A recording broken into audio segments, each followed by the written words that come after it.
On va regarder maintenant comment on peut compléter notre jeu d'une façon convenable. Évidemment, un jeu ou un logiciel n'est jamais terminé, mais à un moment donné, il faut s'arrêter et il faut passer à d'autres choses. Donc, ce qu'on va vouloir dans notre projet maintenant, c'est quand il va rester moins de 2 balles, OK, c'est le critère que j'ai choisi, vous pourrez en choisir à votre goût, on va arrêter le jeu. Donc, on va dire que le jeu est terminé quand il va avoir moins de 2 balles. Aussi, on va vouloir ajouter dans la zone des contrôles ici la possibilité de choisir le nombre de balles qui sont en jeu. Donc, par exemple, on peut commencer le jeu juste avec 2 balles si on veut. Et on va vouloir s'ajouter un bouton pour démarrer le jeu. Donc, c'est le bouton « Jouer » que vous voyez dans le bas de l'écran ici. Donc, allons voir qu'est-ce qui se passe si je décide d'avoir 2 balles et je clique sur « Jouer ». Bien, j'ai 2 balles qui apparaissent à l'écran et puis, bien, je peux jouer. Et si il y a une des balles que je manque, bien, on indique que le jeu est terminé. Si je veux recommencer avec 5 balles ou 6 balles, par exemple, bien, je monte le compteur à 6, puis là, je peux jouer. Puis, à un moment donné, je vais laisser passer les balles, puis quand il va en rester une balle, dans le fond, le jeu est terminé, puis on voit que tout fige à ce moment-là. J'ai fait 4 contacts et le score ici, à chaque seconde, j'ai compté le nombre de balles qu'il y avait dans le jeu, puis ça donnait un score de 53. Bon, je vous encourage à améliorer le jeu. Vous avez vu que j'ai décidé de placer toutes les balles de la même couleur, mais vous pouvez décider autre chose. Le nombre de balles peut varier de 10 et le minimum, ça devrait être 2 en fait. Donc, on ne devrait pas être en mesure d'aller en bas de 2. C'est ça, ça bloque à 2. Donc, on peut choisir le nombre de balles avec lequel on veut jouer. Bon, il y a beaucoup de petits changements qu'on doit apporter au programme. On va aller voir d'abord dans pong.html. Dans la section Body, on a notre en-tête, on a la partie principale, et puis le début, on a toujours prévu qu'il y ait une section pour les contrôles. Donc ici, il va y avoir 3 éléments. Il va y avoir un label, OK, qui est le libellé qui indique ici le nombre de balles 10 max. Donc c'est ce qu'on voit ici. Il va y avoir un input pour saisir un nombre et il va y avoir un bouton.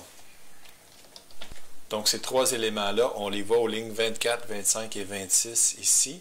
Donc, le label, on l'associe au input pour saisir un nombre.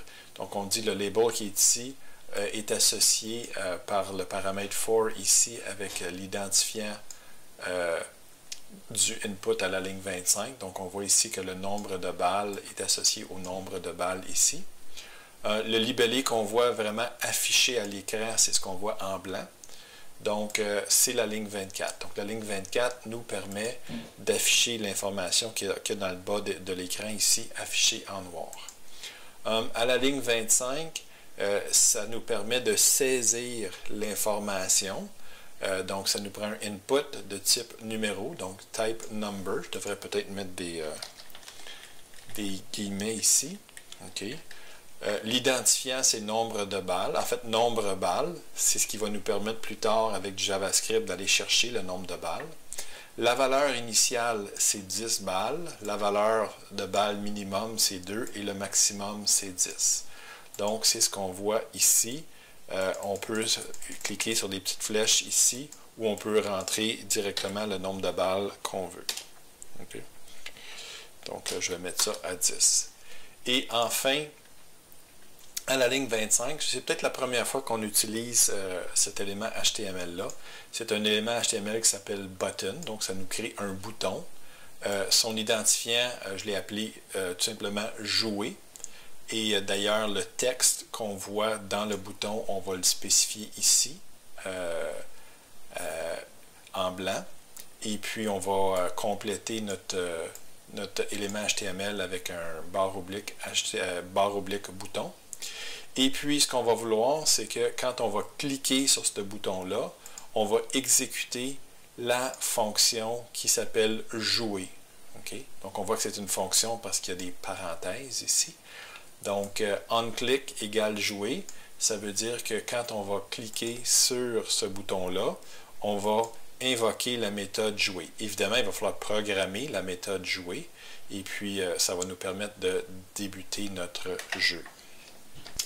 Donc voilà les 3 lignes qu'on doit ajouter à pong.html pour essayer de finaliser notre jeu. Bon, je fais du mieux que je peux pour vous guider là-dedans, mais je trouverai une façon avec Gabriel pour vous guider en classe aussi. À la toute fin du programme, dans pong.js, on va modifier un peu ce code-là.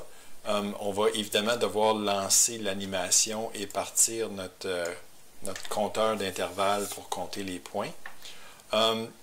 Puis, comme je l'ai dit il y a quelques instants, on va devoir se créer une fonction qui s'appelle jouer. Donc, c'est ce qu'on voit ici aux lignes 136 à 143.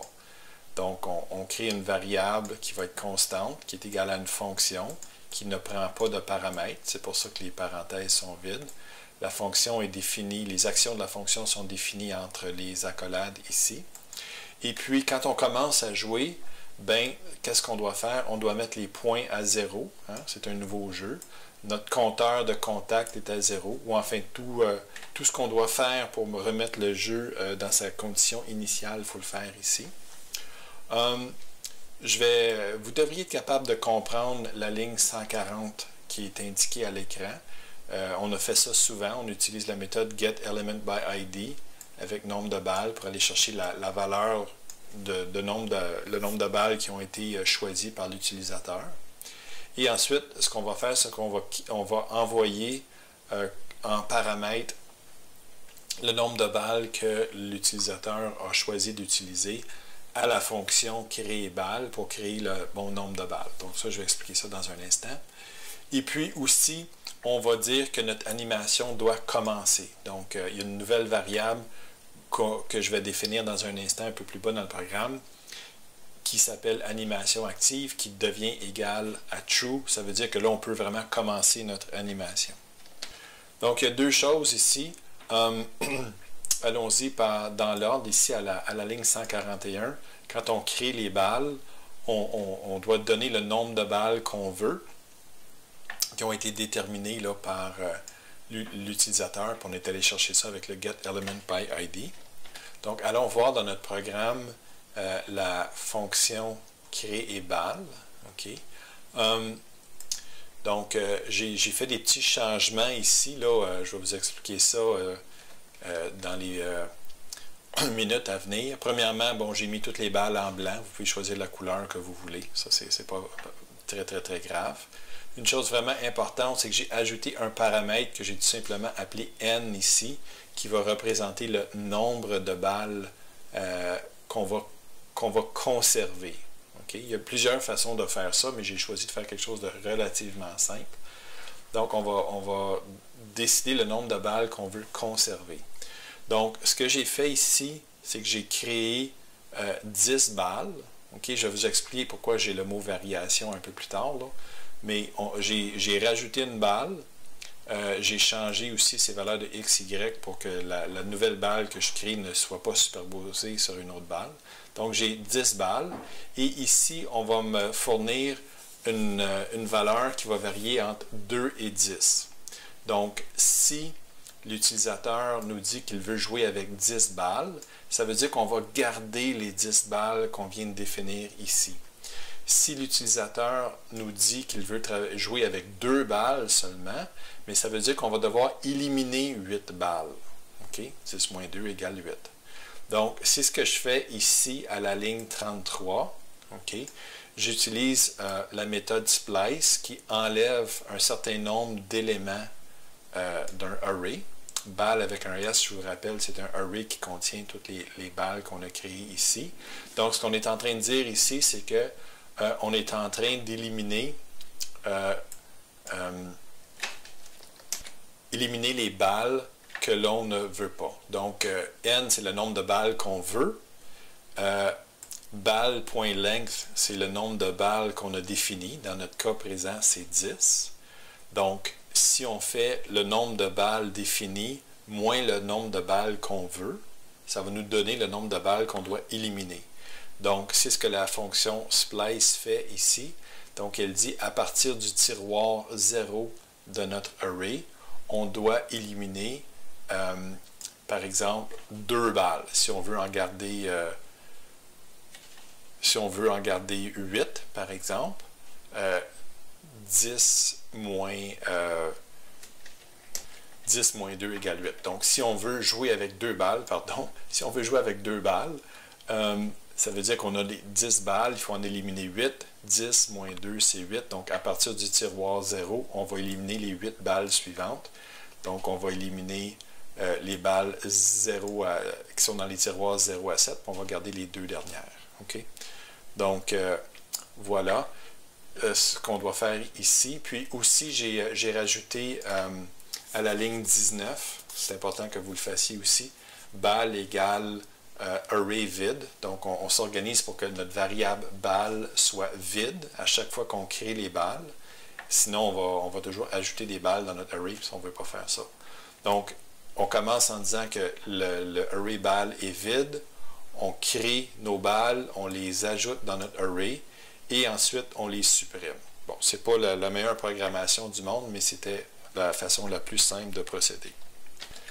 Vous n'êtes pas obligé de faire ce que je viens de faire là, mais si on veut que notre jeu soit différent à chaque fois qu'on l'active, ce que j'ai fait ici, c'est que d'une façon un peu aléatoire, j'ai ajouté une quantité que j'ai appelée variation. J'ai ajouté ou j'ai retranché, vous pouvez faire ce que vous voulez, une petite quantité à la position de la balle. Donc, notre première balle, au lieu de toujours commencer à 100 et 200, comme coordonnées X et Y, elle va commencer à 100 plus un certain nombre de pixels et 200 dans la direction des Y. La deuxième balle, par exemple, dans sa position X, va toujours commencer à 100, mais sa valeur de Y va être de 100 plus une certaine variation. Cette variation-là, c'est quoi? Bien, c'est un entier aléatoire qui va varier de 0 à 5, et à ça, j'ajoute 1, de sorte que si l'entier aléatoire varie de 0 à 4 plus 1, ça veut dire que ça va toujours varier entre 1 et 5 pixels. Donc, ça fait que les balles au début du jeu vont avoir une petite position différente, et le fait d'avoir ajouté ou retranché cette variation-là, ça fait que c'est très peu probable qu'on ait 2 fois la même configuration quand on joue. Donc, c'est un petit détail. Anti-aléatoire, ce que j'ai fait, c'est que je suis allé voler, tout simplement, j'ai fait un copier-coller de cette fonction-là qu'on avait définie dans notre jeu mémo. Donc, j'ai fait un copier-coller, puis je l'ai amené ici directement. OK, donc, c'était la modification qu'il fallait apporter à créer balle en raison de la ligne 141, quand on a créé notre fonction jouer tantôt. Et aussi, on s'est dit qu'on avait cette variable-là, animation active à créer. Bien, ça, c'est quand on commence notre programme ici. OK? On peut rajouter ça, par exemple, à l'entour de la ligne 161. Quand notre programme commence, au début, l'animation active, c'est faux. On ne veut pas avoir de l'animation quand notre programme commence. On veut attendre que l'utilisateur appuie sur le bouton « Jouer » pour lancer l'animation. Donc, au départ, quand notre programme commence, par exemple, ici, on crée notre variable balle, et c'est un array vide. On dit que l'animation, ce n'est pas actif encore. On définit toutes les autres variables à 0. Et puis, ici, on lance l'animation, on part notre intervalle. Puis, on va devoir aller mettre une petite condition dans notre animation pour qu'elle ne s'exécute pas quand la variable animation active est fausse. Okay? Donc, c'est la ligne que j'ai ajoutée à la ligne 45 ici. Donc, quand cette fonction-là va commencer à exécuter, c'est vraiment important là, que vous ajoutiez la ligne 45 après la commande de la ligne 43, ce qui va arriver, c'est que si jamais cette variable-là, animation active, elle est effectivement à la valeur false, bien, à ce moment-là, on ne veut pas faire toutes les commandes qui suivent ici à l'écran. On ne veut pas faire l'animation. On ne veut pas vérifier si la balle rebondit. On ne veut rien faire. On est comme en pause. Donc, à ce moment-là, ce qu'on fait, c'est qu'on fait une commande return. Donc, ce que la commande return fait, c'est que ça arrête l'exécution de cette fonction-là et ça va sauter toutes les lignes qui sont ici et ça va aller directement à la fin de la fonction. Bref, il ne se passera rien. Okay? Et puis, quand on va appuyer sur le bouton, quand on va appuyer ici sur le bouton jouer, ce qui va arriver, c'est que la fonction jouer va s'exécuter, comme on voit ici, comme on a fait tantôt. Et puis, bon, on va mettre les points à zéro, le compteur, on va aller chercher le nombre de balles, on va créer nos balles, et on va dire maintenant, OK, c'est le temps d'activer l'animation. À ce moment-là, quand l'animation active va être égale à true, la condition ici ne sera pas respectée, il n'y aura pas de return, et puis notre programme va pouvoir continuer et exécuter toutes les commandes ici pour faire bouger la balle et vérifier les rebondissements et tout ce qu'on a programmé avec la raquette et tout ça. Le dernier élément que je veux ajouter au programme, c'est de l'arrêter quand le nombre de balles est moins de 2. Donc ça, je fais ça dans la fonction animée vers la fin. Okay? Donc dans la fonction animée, on fait beaucoup de choses. Là, on efface notre écran, on vérifie s'il y a des rebondissements sur les murs, on vérifie si notre balle touche la raquette, on vérifie si les balles se touchent entre elles et il y a des collisions. Après ça, on dessine les balles puis on les déplace, on dessine la raquette, on affiche les points à l'écran. Et puis, ici, à la toute fin, on va arrêter le jeu si le nombre de balles est moins de 2.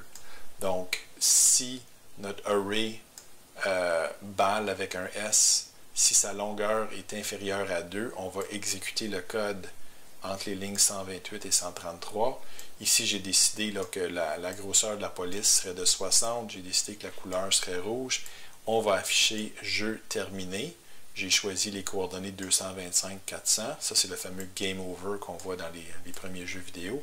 Et ici, à la ligne 132, je mets le jeu en pause, de sorte que l'animation active devient égale à faux. Donc, par exemple, si je pars mon jeu avec 5 balles ici, puis je les laisse passer, quand je vais avoir moins de 2 balles, c'est-à-dire quand j'en ai une, voilà, c'est jeu animé, puis on voit que toute l'animation s'est arrêtée.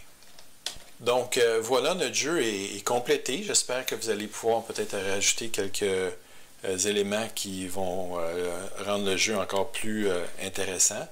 J'aurais souhaité peut-être découper la vidéo en différents segments, mais la vie a fait que j'ai pas été capable de faire ça. Donc, voilà, j'espère que vous avez apprécié. Merci.